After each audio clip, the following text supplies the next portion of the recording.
Hello and welcome to second year electromagnetism, Phys 2114. I'm Professor Liz Anksman and I'll be your lecturer for the first half of the course. So, first of all, the bad news about electromagnetism. A lot of third year students have told me that this is definitely the most difficult course in second year. So with that in mind, please make sure that you do set aside enough time to come prepared to lectures and to do the tutorial questions because they are quite challenging.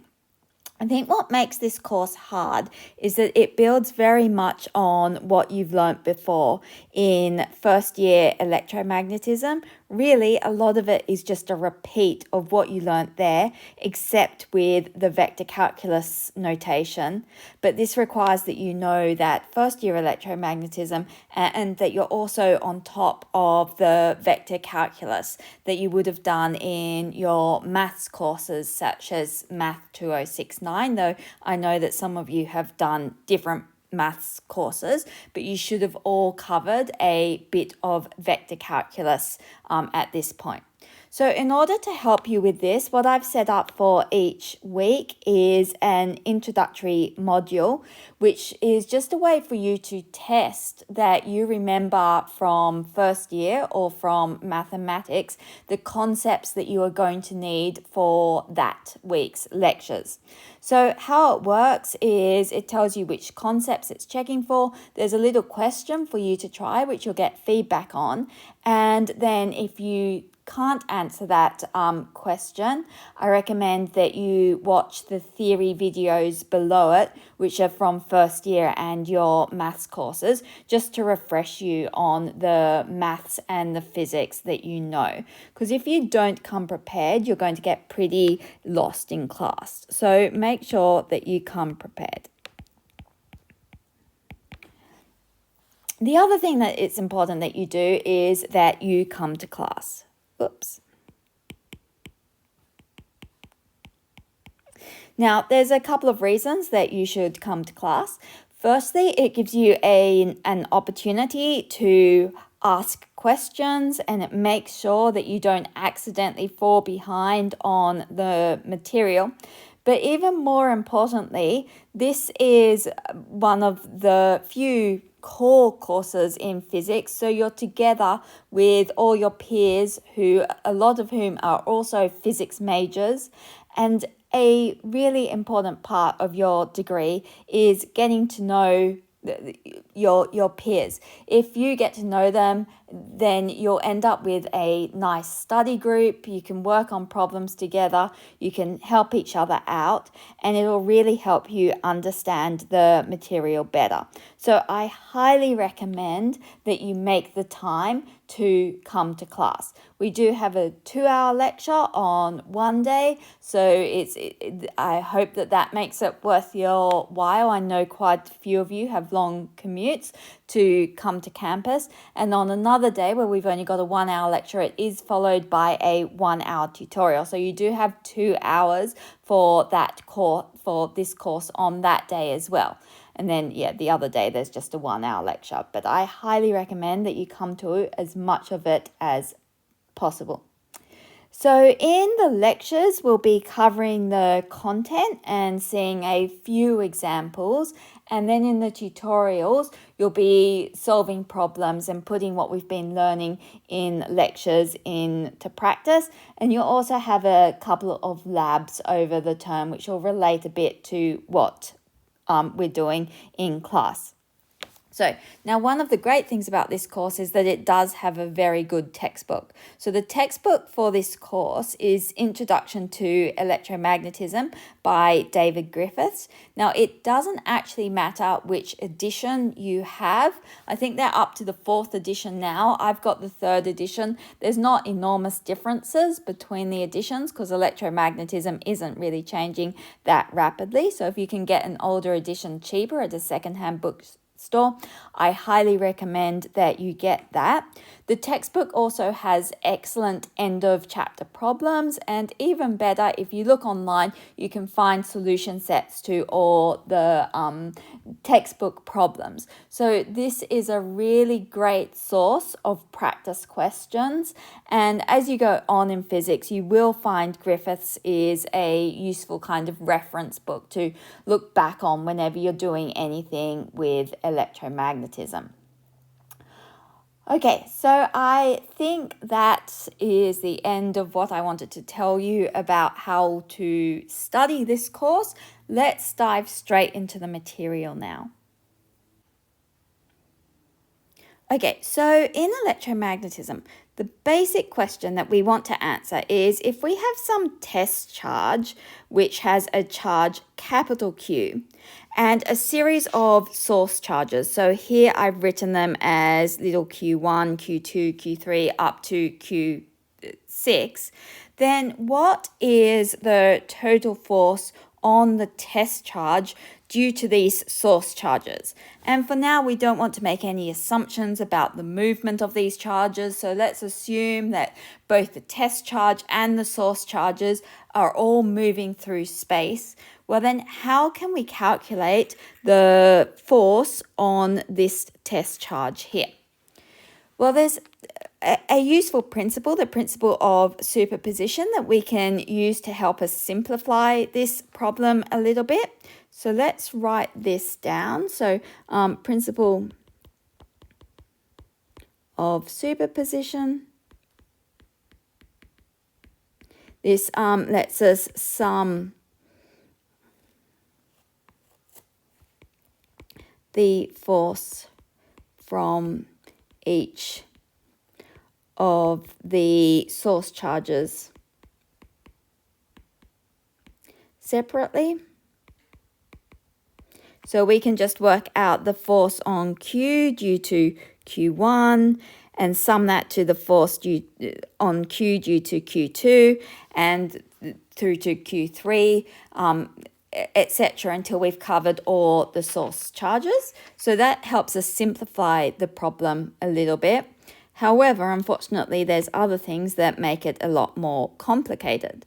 So making it more complicated is the fact that we need to account for this movement. So the force depends on the velocity of source and test. So it depends on how fast this is moving as well as how fast this one is moving. Now also depends upon the acceleration of the source. And just to make it even more complicated, it doesn't actually depend upon this distance between these two charges at the moment.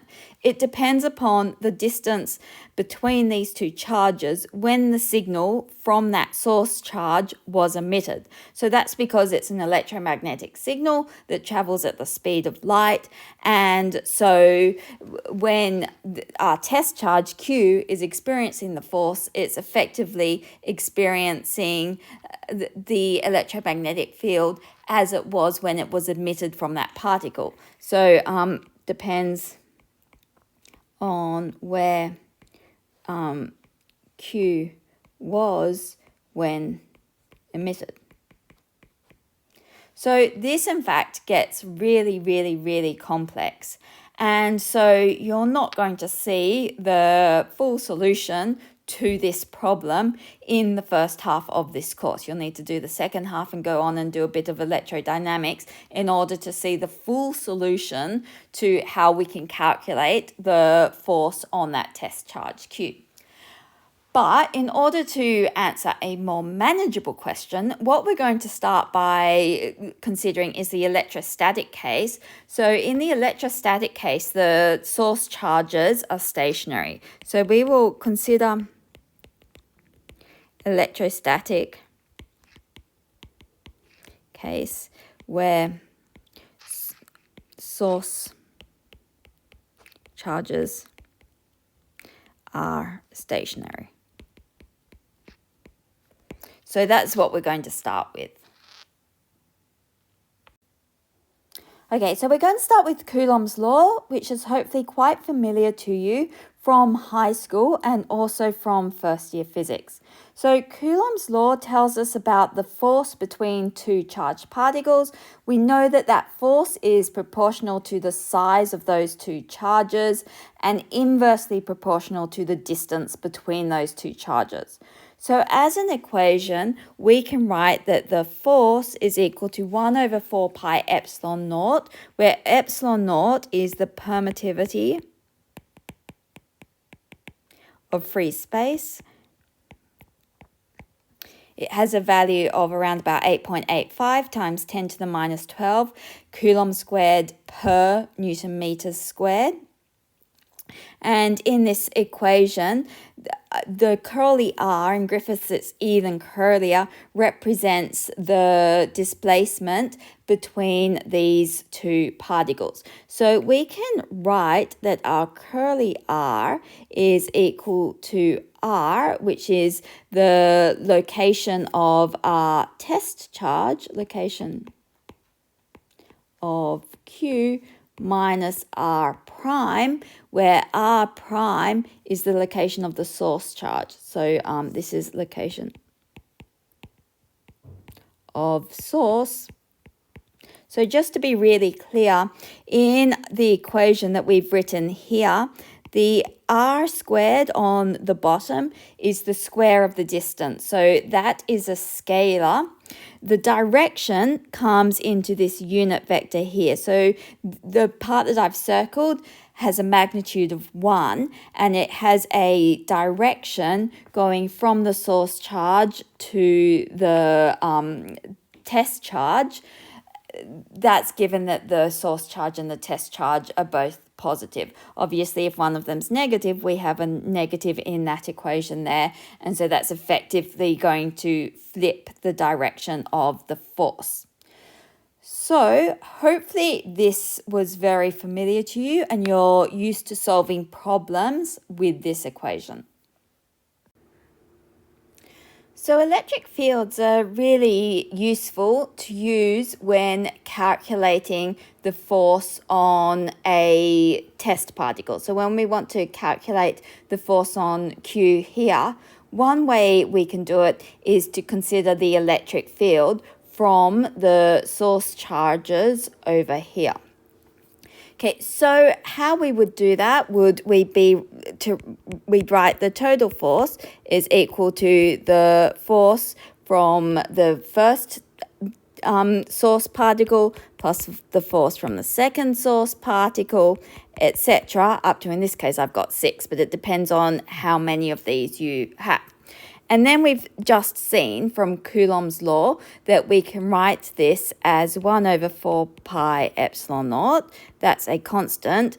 And then we've got Q1, Q, divided by R1 squared times R1 hat. So that's the force due to this source particle here, the first one, and then we have to sum in the second one, which has a different curly r. Its curly r is this distance here, and so we'll put that there. It's got its direction as well, etc. And so we can kind of simplify this by instead writing F is equal to QE, where you can see where this is a vector, and you can see there's a Q's there, and it's in each of these terms here. So if we're going to write this way, then that must mean that our electric field is equal to 1 over 4 pi epsilon naught times this sum inside the brackets here. So we can write this as the sum from I equals 1 up to n. If there's n, I've drawn 6 up here, but n could be bigger than that in many cases. So we've got qi divided by ri squared times ri hat to give our direction there. So this here is our electric field.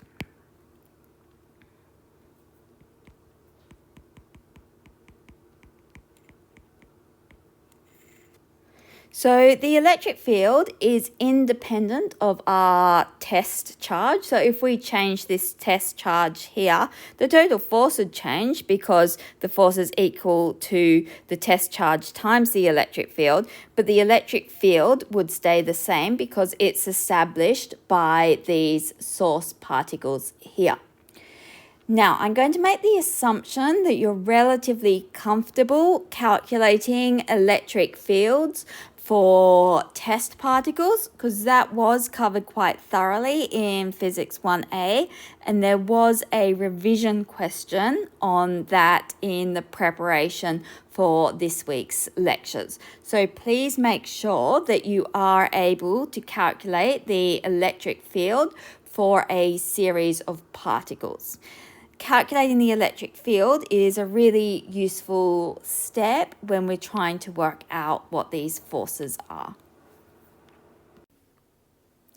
So we've seen how we can calculate an electric field for a discrete charge distribution like this one here.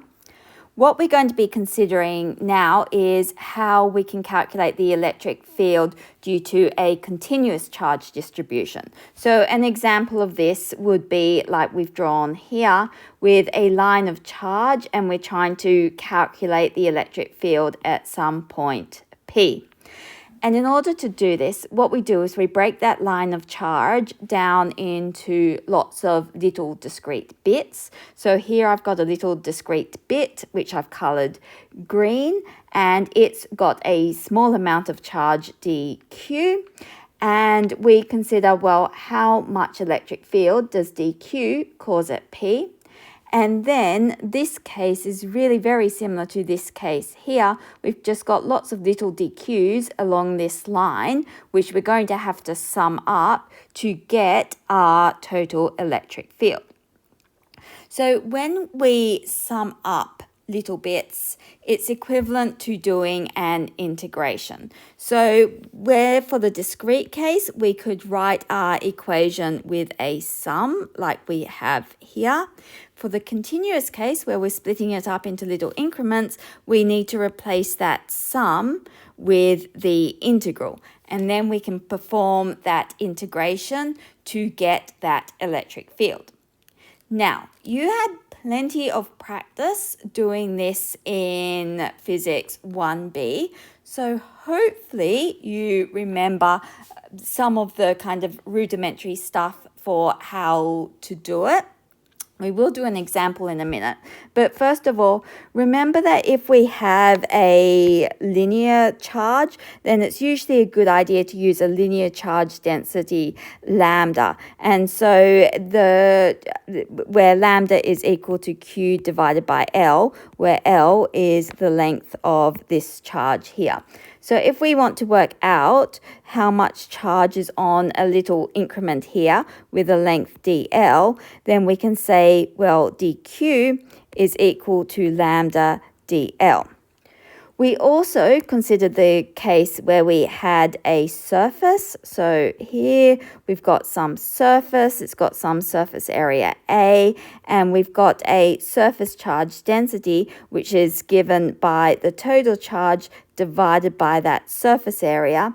And in that case, if we're considering how much charge is on a little area of the surface here, we can say, well, dq is equal to sigma times dA, where dA is the surface area of that little increment. And likewise, if we have a volume, say here a sphere, it doesn't matter, this is meant to be kind of like a three-dimensional shape here. And we, in this case, we use the volume charge density, which is given by the total charge divided by the total volume. And if we wanted to consider how much charge was in a little volume here, that's meant to be three-dimensional. In that case, we can say, well, dq is equal to rho times dv, where dv is the volume of that little increment there. So depending on the exact situation, whether it's linear, an area, or a volume, you'd use one of these to work out what this dq is here. So just to refresh your memory, let's do an example of this. So here's an example problem from Griffiths. In this problem, we're asked to find the electric field a distance z above the center of a circular loop of radius r. So let's sketch our diagram.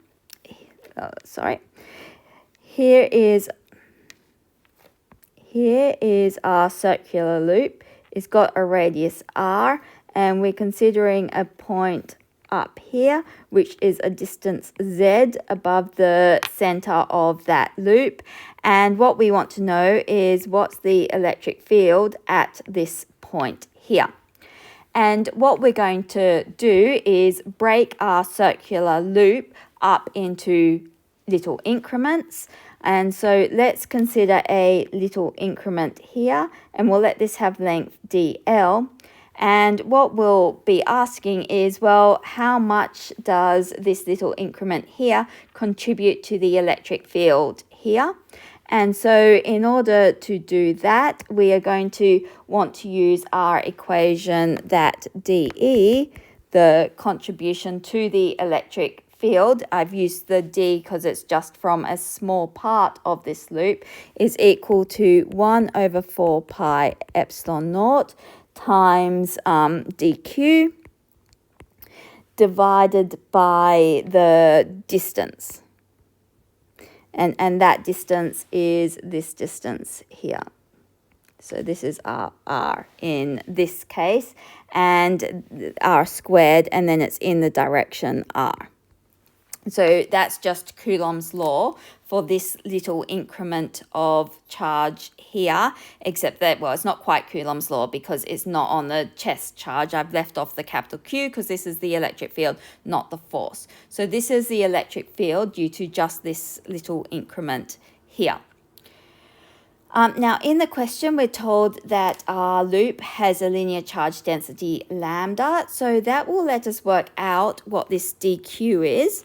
We know that dq is equal to lambda times dl. That's what we said on just the last page. And we also know what this distance r is, because this here is a right-angled triangle. So the magnitude of this is equal to r squared plus z squared, and we'll want to take the square root of that just from Pythagoras' theorem. So we can write that this is equal to 1 over 4 pi epsilon naught, and we've got lambda dl divided by r squared plus z squared. And when we square it, we get rid of that little half.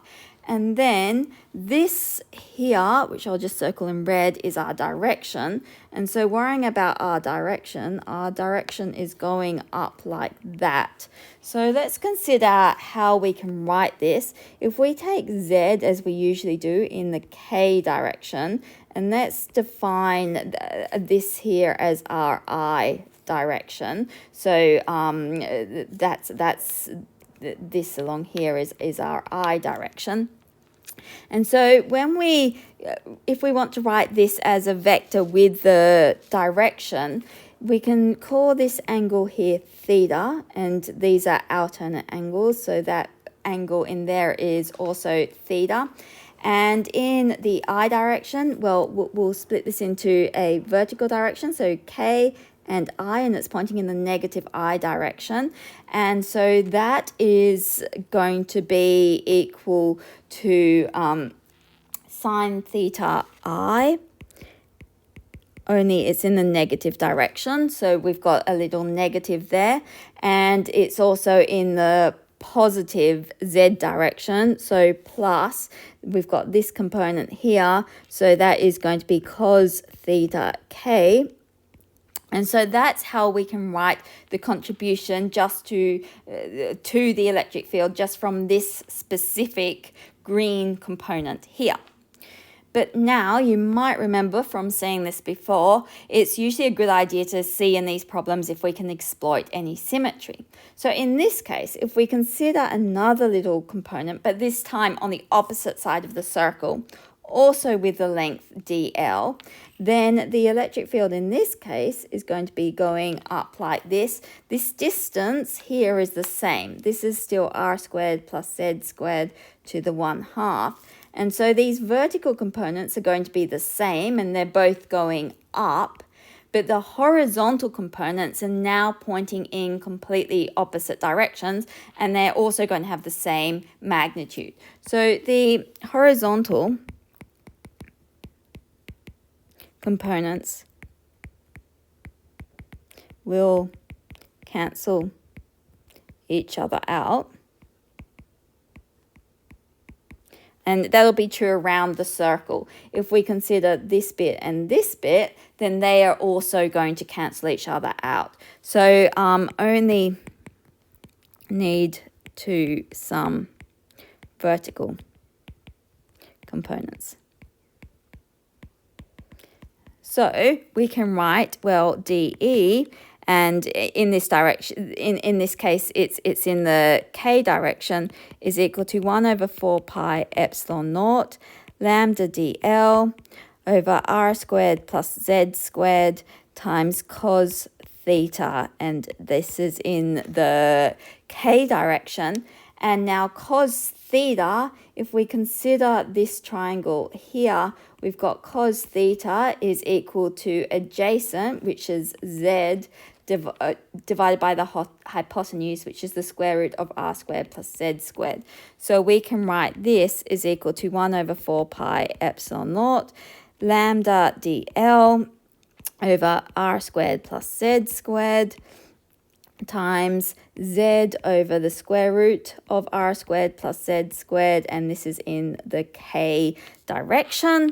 And so this is equal to 1/4 pi epsilon naught lambda z dl divided by r squared plus z squared to the 3/2. So this expression gives us the component of the electric field due to just this little green component here in the k direction. K there. We're not considering the horizontal direction because those will cancel out. So then if we want to get the total electric field due to the whole ring, we're going to have to integrate around that ring, which means sum up all those little components around the ring. So integrate around ring, which is not too bad because almost all of this is a constant. Lambda's not changing, z's not changing, so it's only really the dl that we're summing over.